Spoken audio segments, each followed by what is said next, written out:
Hello everyone, welcome back to Penumbra Overture. We are back at it again, playing. Let's see, last time I played, we had a bit of confusion with the fuse. Let's see if we can find it.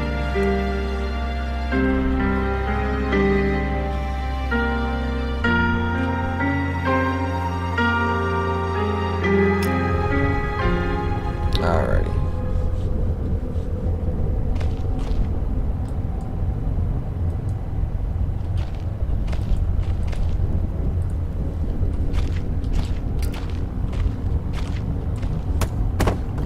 So what items we got? Looks like I might have used all the dynamite. Okay, so that's where we last loaded.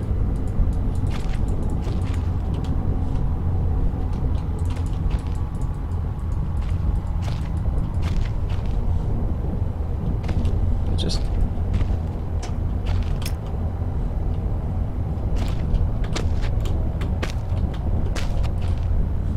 okay, box full of odd bits of string. Do I have to hit it with a hammer?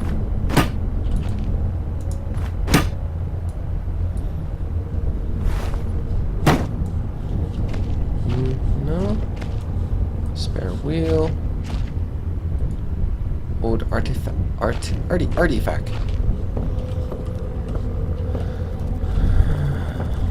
It's gotta be somewhere out here.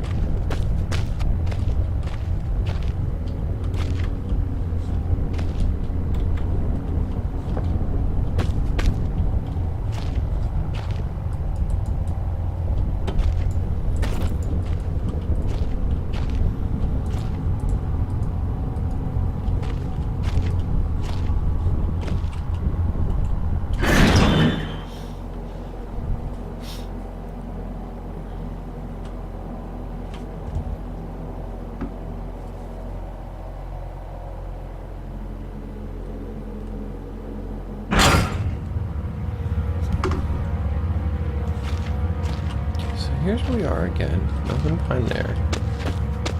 Ah, right, the Dougie.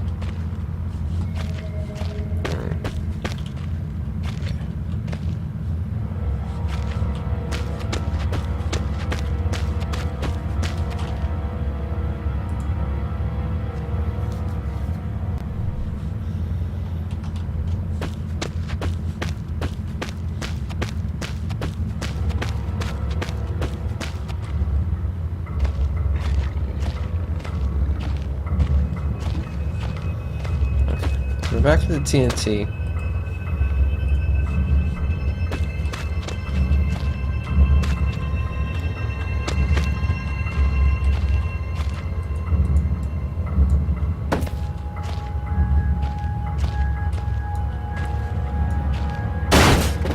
Oh. Don't get in here, right?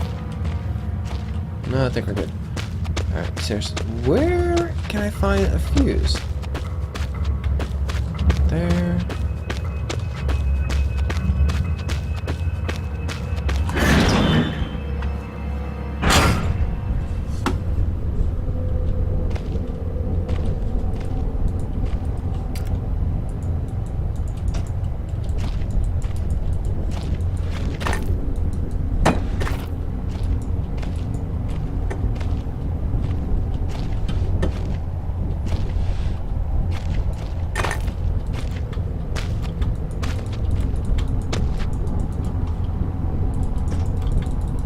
But wait, I could see something in there. Okay, maybe if I grab a bigger sized rock, maybe not that big. This one. If I grab this, kind of like lean over it. I'm standing on top of it.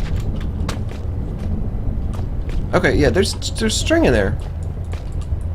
I should totally be able to use that.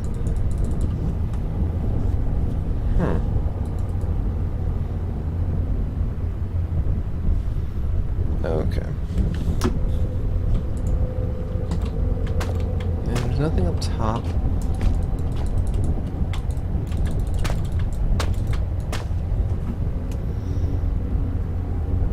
Alright, that's it. I'm going to my phone.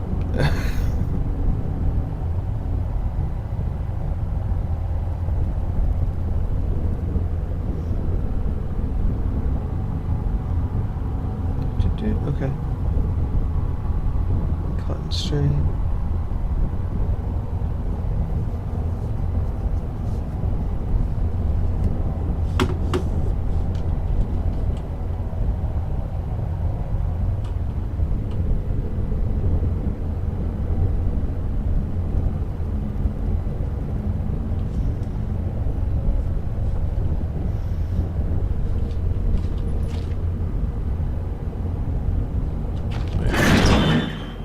Okay, so here, okay, it's saying here's the door.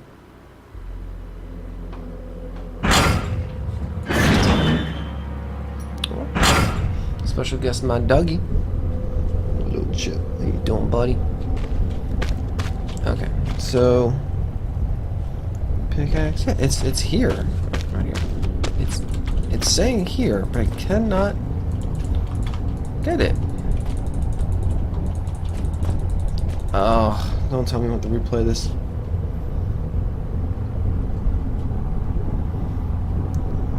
Let's see.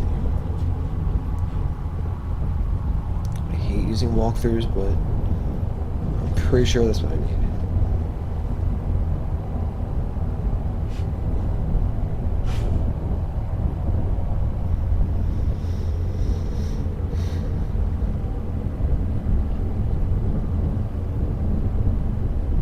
Oh. Okay, apparently there's a chest in the office I have to open up. Right now I'm in the workshop, so I can go back. Oh, jeez, I have to go past the doggy. Talking about you, buddy. Alright. So, we're currently here. We gotta go there. Oh, okay.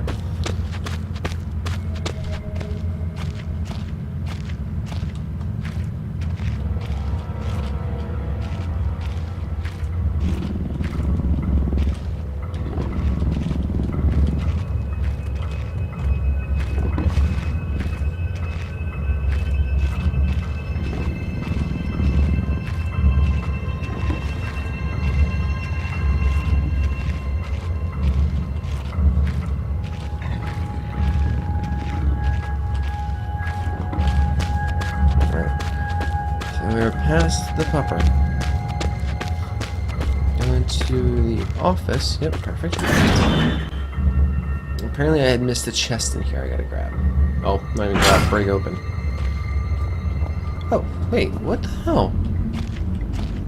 Was I not in here before? Like, there's so much stuff here. Backstring. Alright. 15th August, 1945. Command Bunker. Emergency Airstrip Zulu. Weekly report. Another unremarkable week in Greenland. Regular supply shipment received. Standard emergency drills carried out. Routine runway maintenance completed.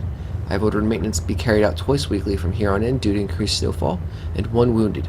The 1 wounded figure is no cause for concern. Back in London, the Germans haven't extended their front line by 4,000 miles. Two of my men were caught manufacturing cherry bombs in our workshop/armory and succeeded in blowing off a couple of fingers. I take partial responsibility for this in that I allowed them access to the demolitions manual we keep in the storeroom, and I'm sure that's where they learnt the ingredients. As a precautionary measure, I have now locked up that manual in the chest in my office and will keep the key on my person at all times. Needless to say, both men have been disciplined, and the injured man has been sent home for medical care. I cannot help but think that a more suitable punishment would have been for him to stay out here, but the matter is out of my hands. This base is so disconnected sometimes it feels as if the war could end and we might not even hear about it out here. Supplies requisition order, dynamite for excavation purposes, 7 bayonets, not necessary in my opinion, but procedure states we should have a full complement. 1 industrial ice pick for removing that damn ice that forms on the external hatch. 1 pair of reading glasses, category 7C, in order for myself. My glasses are in rather a poor state of repair and could do with replacing. Reconditioning of the mine continues to progress. The structure is being fortified from potential bomb damage, and excavation of previously caved-in areas is going ahead. 1 point of curiosity is some kind of archaeological find, an artifact buried in the earth and discovered by one of my work teams. Later this evening, after marshal duty, I shall take a closer look at the artifact. It appears to be man-made and may have working parts inside. I shall remove what looks like the front cover and see if I can't discover the source of the light which constantly emanates from it. Chief NCO M. Major. Major. Alright. Anything in the drawers? Cool. Great. Another note. Copenhagen Post. Monday, 17th August 1930. Okay, so this is 15 years before the most recent note we just got. Researchers at the University of Copenhagen have suggested that mind-altering chemicals naturally sewn into the rock may be the cause of high suicide rates at the Greenland mine. The university, which has recently been conducting studies into isolated communities, first became interested in the workers of the northwestern lead mine last year. They discovered that even taking into account Greenland's naturally high suicide rate, local figures for the last 100 years were abnormally high at 46 deaths per 100,000 populace, compared to the national average of 29. On further investigation, experts diagnosed in many of the miners symptoms in common with the earlier stages of paranoid schizophrenia. This has prompted researchers to hypothesize that natural deposits of lysergic acid, a pH 4 formula recently discovered to have hallucinogenic properties, may be present in the rocks. Few locals were conducted to interview, but those that agreed to speak had their own explanation. Inuit spirits known as the Turngate live in the mountains. The university is awaiting the results of the chemical testing. Studies continue. Alright, so we have dead miners. We have ancient spirits. We have gates that are turning. Oh, touch it. Gotta touch it. Wait, oh, I'm like, it's an old artifact. Okay. Oh, a man. An old man clutching something unseen. He is strange, and yet he is no stranger. Never seen before, still I know this man before me is Howard. I call him Father.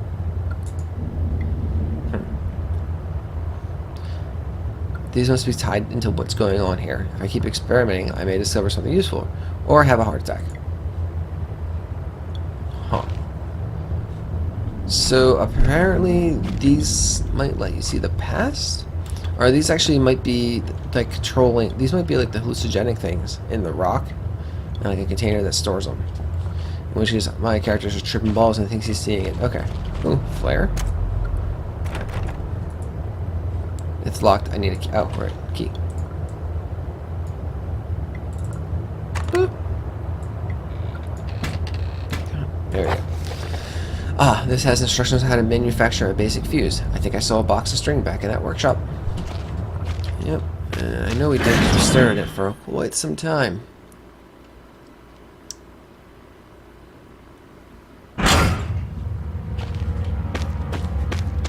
Oh, shit. Dougie, you're here. I was trying to face first into you. Oh boy. Dougie, keep on walking. Keep on trucking. Don't turn around, don't turn around. Don't turn around, you're gonna see a heart baby. Okay, we're good.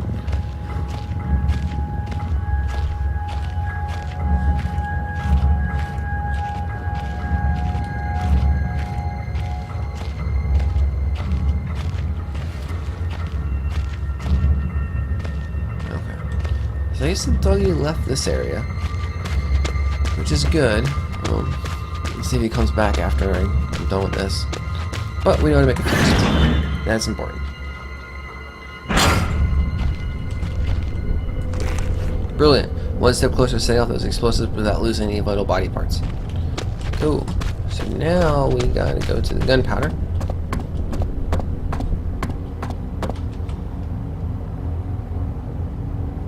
Backstream.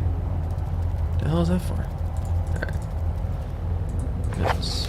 Explosive book. Big Book of Explosives, 1923 edition. Chapter 1.3, Black Match Fuse. The Black Match Fuse is one of the oldest, simplest, and most reliable fuses used in modern pyrotechnics.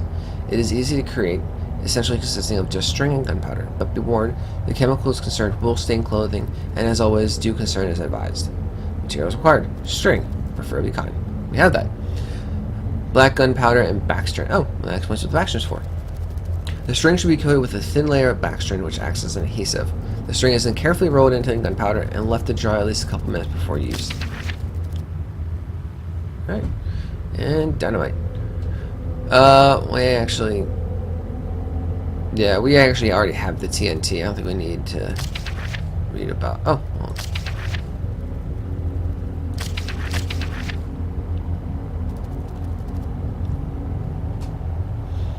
We might need to know this later on. Red phosphorus and barium. But we have those notes.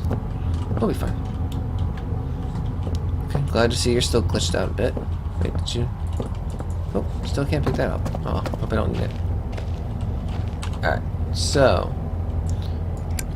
it's soaked in Backstrom, so the gunpowder should stick. Or rather, I really pray the gunpowder sticks. Alright. We got a fuse. Unbelievably, this is the first fuse I ever made. Alright, let's get our asses back to the TNT barrel.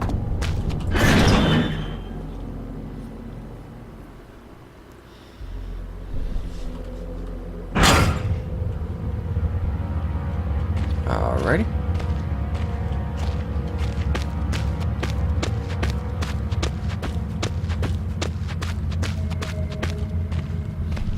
Upper here. No, I think we're clear. Cool. Alrighty, so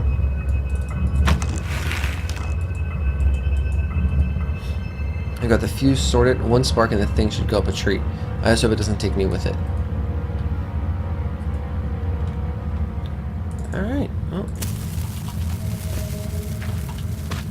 Run. We're just gonna... There we go. It's not much of an opening, but it'll have to do. Potholing has always terrified me. God, tiny ass hole. Hell out. I like tight spaces. When I look back, I can't think what spurred me to go deeper into the mine. Perhaps it was arrogance at still being alive, or something as ridiculous as facing adversity and coming out on top. Now I know I would have been better off starving, or being mauled to death, than kick-starting the chain of events that led me to end up here, writing to you. I just hope, once you understand my story, you'll have what's necessary to put an end to this tale. I certainly did. So, I take it, the story does not end well for our main character, but we'll see. Anything hidden? Any little secrets? Secrets? Okay, looks okay. Alright, so we appear to be in like some actual like formed mine. The noises down here are so alien compared to the way sound travels on the surface. That rock fall almost sounded organic, like the rock screaming.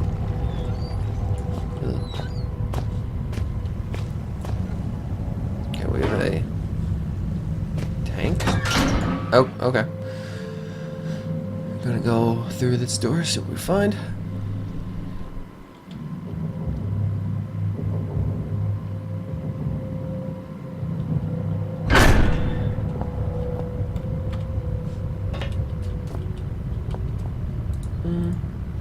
The walls of his hole aren't as uniform as the rest of the surface, but why dig it out by hand? Wait. Yeah, why would you dig that? Like...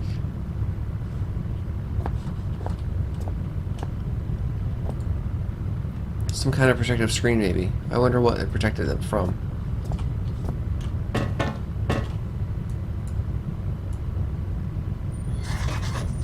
Their blind experiments never accomplished anything. I jotted down a note just in case. Alright, the main generator won't run without a starter motor being powered. So, this thing's huge. It must be about 3.5 megawatts, but it's pretty old. Certainly enough to light a few light bulbs, though. Okay, so I guess... well, we gotta come back. I'm assuming we're coming back. Oh, here we go. Stuff. Alright. Steelberg Generator Type 7G. Congratulations on your purchase from the Type 7 product line. We are certain that you'll be pleased with your new petrol-driven electrical backup system. Below are highlighted just a few of the added and improved features of the 7G model. Avoid personal wear and tear. The wind-up startup motor has been replaced with a battery-driven unit. Grease in the industrial workplace can be an accidental inducing insurance nightmare, so enjoy the new increased grease control system. Electrical installation can be expensive to install and maintain, so the economical 7G basic model arrives without. and much, much more. Wait, so it can be expensive to install and maintain, so it arrives without electrical insulation.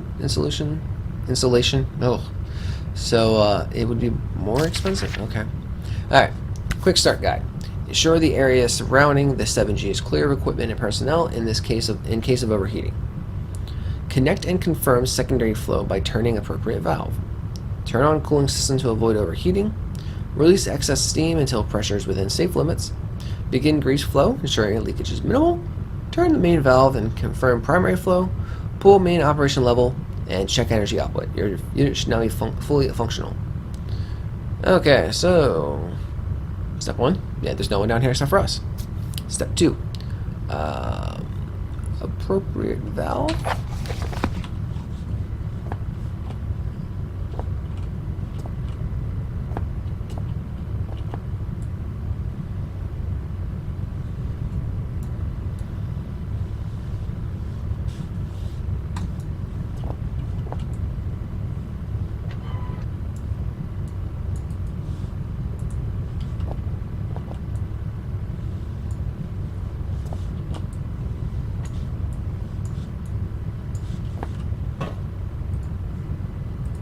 Simple for water.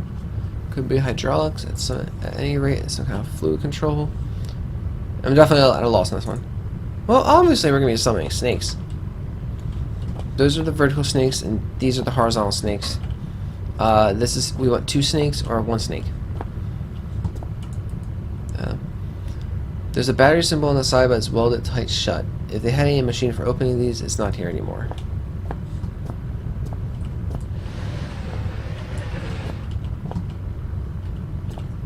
So, okay, I gotta push it. I can only push it somewhere. But where? I can't push it into the mechanism stuff, right? Yeah, I can't push up the steps pretty much. I gotta open it somehow.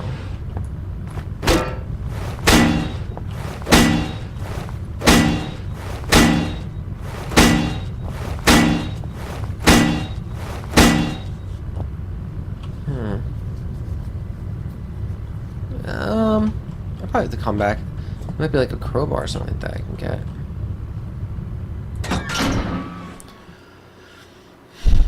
I don't think I'm gonna do much with that pickaxe. I mean, although theoretically I could use that as a crowbar. Just wedge it in there and pull.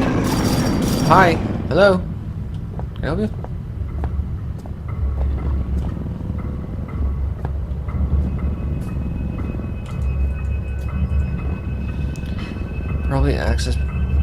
Probably prevented access to the mine proper out of working hours. Something like that won't open without power. Okay, so that's why I need the generator. Just like everything else down here, it's old, decaying, and not working. So I'm assuming that's more I need to get the power on. Once I get the power on, I can find the code. We can go from there. Hello? Anyone home? Okay, I found a broom. Found another note. Emergency procedures. In the event of emergency, all mine workers are asked to follow the standard emergency procedure detailed on their leaflet provided. Rescue services will already be on their way, and so under no circumstances should employees attempt to aid colleagues themselves or contact the emergency services. It sounds kind of fishy. This code sheet is provided for use in the extremely unlikely event that you are trapped in the mine with no way in which to signal or otherwise contact emergency crews. In this scenario, you should 1. Ensure the stability of surrounding environment by gently tapping and feeling the rock. 2. Once you feel certain that there is no risk of rock slide, check to see if you have any form of communications device at hand and attempt to send a distress signal using this code sheet. 3. Should such device be unavailable or damaged, begin firmly tapping out a message on the wall of the cave. Rescue crews will hear you and arrive promptly to dig you out. So, Morse code reference. Yeah,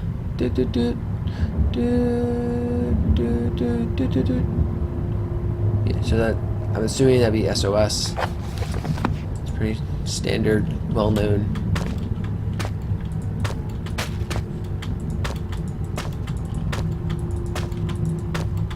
I like to grab the beef jerky.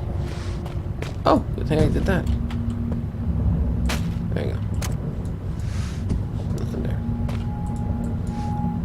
Ah, batteries. Fuses. This is 50 amp fuses, but the box is empty. Still, the contents can't be far away.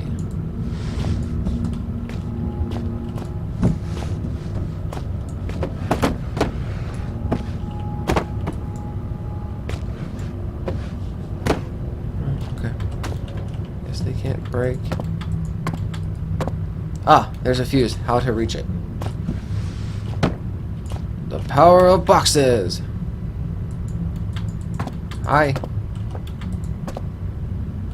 No, I'm close. I should be close enough to reach it.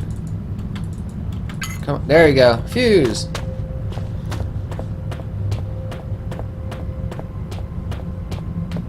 I'm fairly confident there's no dogs in this area. I think it's past that gate. So, I'm gonna run more often. Alrighty. New note. 12th of January, 72. So after World War II. Boys, I've come to have a word with you myself, but I've got more important things to do than piss about making sure you're all doing your jobs properly. Now I know there's a certain amount of camaraderie between you a lot, playing pranks and jokes on each other. It goes with the territory, that's fine, so long as you don't add me to your list.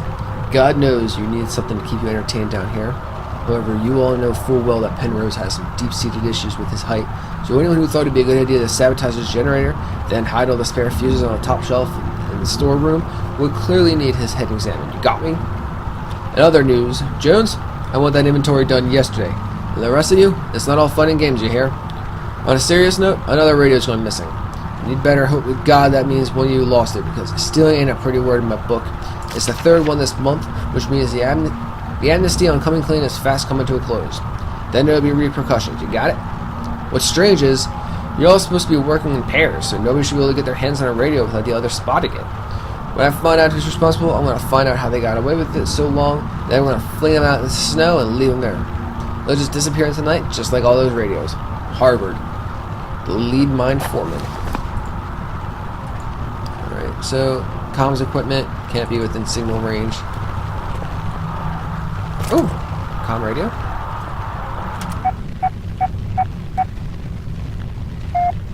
That beeping coming out from the speakers. Maybe there's someone out there after all.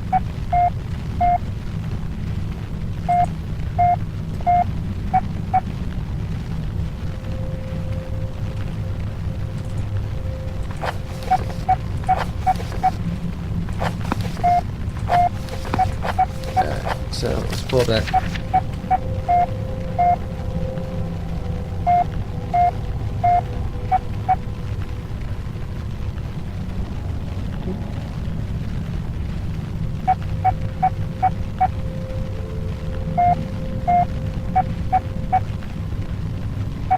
Oh shit, this is the code for the door.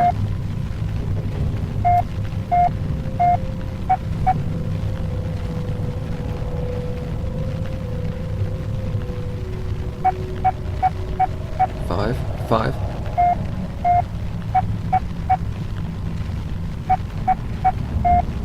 5, 8. 5, 8, 3. What was the last one?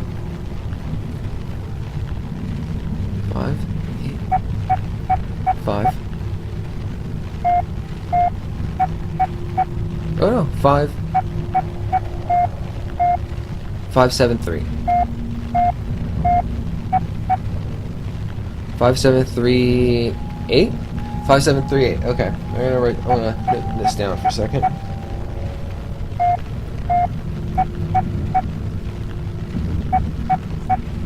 Five, 7, 3, 8.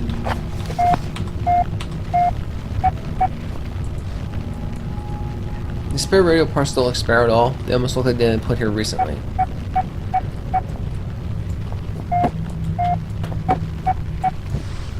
Nothing here. Ever.